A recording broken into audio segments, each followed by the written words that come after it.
물론 어릴 적 꿈은 국회의원이고요. 김해 시장, 대통령은 아니고요. 그냥 단순히 장래 희망이 뭐냐 이러면 그렇게 선했던 기억이 납니다. 직접적으로 관심을 가지게 된 것은 2002년도 대통령 선거 노무현 후보에 대한 경선일 때입니다. 그 당시에 마산 학생체육관에서 2002년 4월 8일에 경선을 했습니다.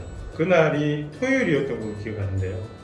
그 주 초에 이인재 후보가 경선을 계속 할 것인가 말 것인가 하는 그런 얘기들이 흘러나오면서 결국 선에 힘이 좀 빠지기도 하고 벚꽃 시즌이라 경선 인단이 실제로 좀 빠지기도 했다고 들었습니다. 그 당시에 이인재 후보, 정동영 후보, 노무현 후보, 이인재 후보의 연설이 아직도 생생히 기억납니다.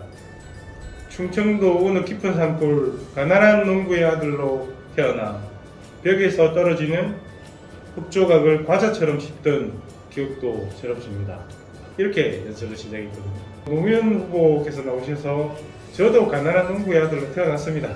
이 한마디로 그냥 정리가 되면서 노무현 연호가 계속 나오고 그때의 그 함성이 아직도 생생합니다. 그러고 난 이후에 2004년도에 총선 때 제 고향군이 출마하게 됩니다.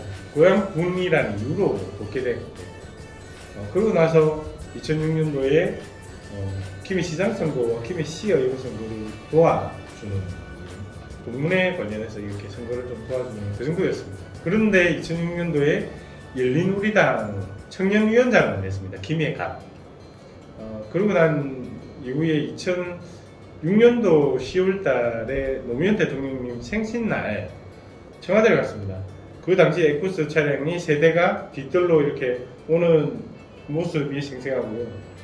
경호원들과 함께 대통령께서 내리셔서 막 이렇게 한 걸음에 달려오시다시피 오시는 그 모습. 오시자마자 김해 어딨노 김해라고 하셨거든요.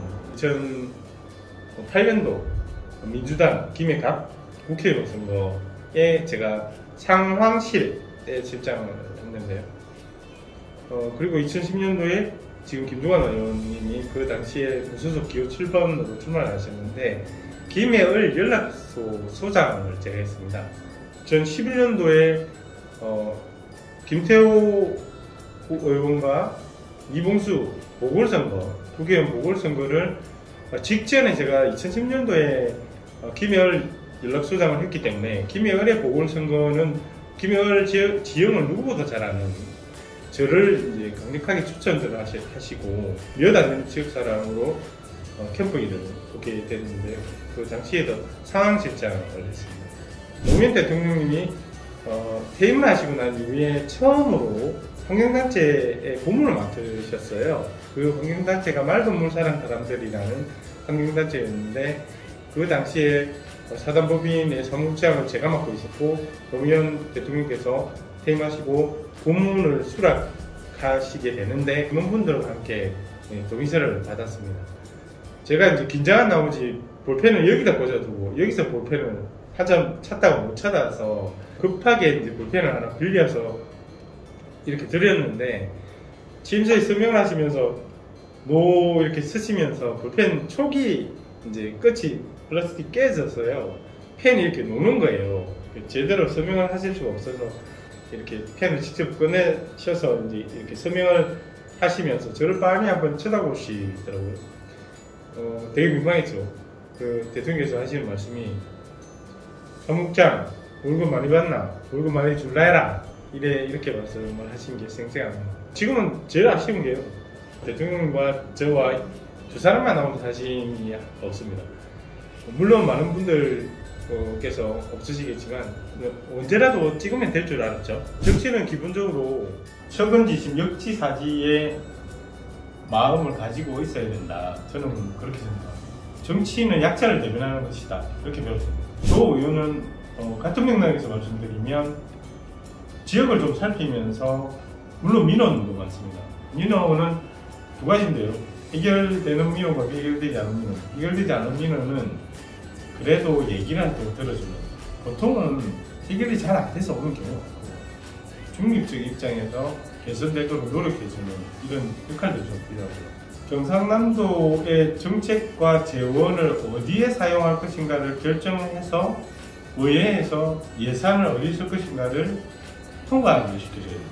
그래서 어떤 사업은 기매할 것인가, 또 예산의 규모는 얼마인데 그것이 적정한가, 또 예산은 제대로 사용이 되었는가를 챙겨보고 심의를 합니다. 심의를 해서 합리적이지 않은 부분은 지적을 하고 질타를 하고 통해서 삭감하기도 하고, 기매와 경상남도의 그 사이에서 가교 역할을 또 충분히 해야 되는 역할들이 있습니다. 기매가 유리한 산업들을 육성 발전시키기 위해서, 특히나 기매는 의생명 센터가 10년도 더 전부터 있었고요. 기매도 이제는 과거에 조선산업의 2차, 3차 밴드에서 국한되어 있는 기매만의 똑똑한 산업을 발전시켜야 되는 그런 지점에서 그런 역할들을 해나가야 합니다. 지역을 많이 살펴봅니다. 특히나 횡단보도 전문 도입으로 소문이 좀 나 있는데요. 실제로 횡단보도도 심의도 해야 되고 또 예산도 들여야 되고, 그런데요, 많이 보면 일이 굉장히 많습니다. 이게 시험 공부하는 거랑 똑같아가지고 하면 할수록 일이 많고 안 하면 안 할수록 일이 없는 게 저는 정치인입니다. 정치를 언제까지 할 거냐? 10년은 정치를 제대로 하겠다. 정치인이 공약하고 또 노력한 결과를 어느 정도 만들어내려면 그런 책임 있는 자세는 본인의 장기적인 계획이 저는 꼭 필요하다고 생각합니다. 예를 들면 복싱 선수가 오전 5승도 있고요. 오전 3승 2패, 2승 3패 있을 수 있겠죠. 그러면서 저는 실패에 두려워하지 않습니다. 수많은 그 간접선거 경험을 하면서 스스로의 선거다고 생각하면서 선거를 해왔기 때문에 굉장히 가슴 아픕니다. 그것에 대한 두려움이 없어야 더 당당해지고 더 정치가 더 시민들에게 다가갈 수 있는 이런 정치인이 될 것이라 믿습니다. 박준호를 한번 믿고 써달라는 얘기입니다. 적어도 여러분들한테 15년은 여러분 곁에 있겠습니다. 정말 반듯한 정치인, 일 잘하는 정치인 상으로 꼭 그렇게 기억되고 남고 싶습니다. 앞으로는 어떤 정치를 해갈 거냐, 현장을 찾고 시민을 만나고 도민을 만나고 여러분들과 함께하는, 자주 만나는 도의원이 되려고 합니다. 현장 민원실도 짬날 때마다 현장에 가서 현장의 목소리를 들을 수 있도록 이렇게 하고, 유튜브도 마찬가지로 다양한 소재로 또 여러분들을 만나고 여러분들과 대화하는 지역 현안들과 관련해서 많은 활동들을 해나가고, 도의원이 해야 되는 일 중에 하나가 또 조례를 만드는 일입니다. 조례를 제정하고 개정하는 일입니다. 전반기에 박준호가 1등 했다고 신문에 대문짝만하게 났는데요. 조례를 만들려면 어떤 사람들에게 어떤 제도적 장치가 필요한가? 조례나 법이 항상 제한만 하는 법이나 조례보다는 저는 지원하는 조례 위주로 다 조례를 만들었어요. 조례가 가급적이면 개정 없이 오랫동안 가길, 완벽한 조례였다, 이렇게 되길 희망해 봅니다만, 시대의 흐름에 따라서 법도 흐름이나 새로운 산업들에 따라서 계속 법도 개정이 되고 있고요. 조례도 그에 따라서 빨리빨리 개정이 되어야 도민들의 삶에 도움이 됩니다. 더 지역을 찾고 또 조례도 더 많이 만들고 또 민원도 많이 해결하고 또 예산도 기매로 많이 가져오고, 특히 제가 지역구인 내외동에 더 많은 일을 할 수 있도록 최선의 노력을 다하겠습니다. 늘 코로나 때문에 많이 힘드신데 늘 기운 내시고 무슨 일을 하시든 제가 뒤에서 뒷바라지 확실하게 하겠습니다. 많은 응원 부탁드리고요. 그럼 이것으로 인사를 마치겠습니다. 고맙습니다. 파이팅! 박준호를 자주 이렇게 만나시려면요, 이렇게 유튜브에서 봐주시면 너무 감사드리고요.